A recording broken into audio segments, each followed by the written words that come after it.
motor driver. Okay. So here you can see out1, out2. So it controls this set. Okay. Out3 and out4 controls this. Okay. So the IN1, IN2, IN3, IN4 goes to the Arduino. Okay. So Arduino.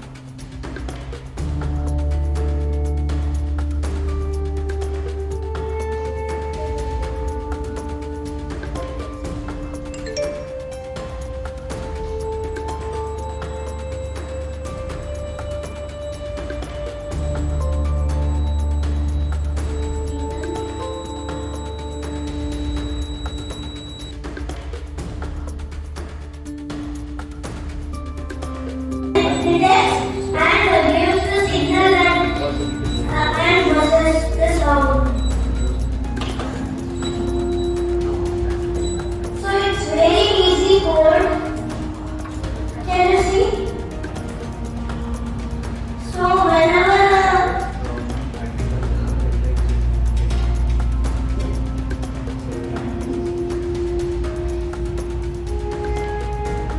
it's very easy, so you have to define the things.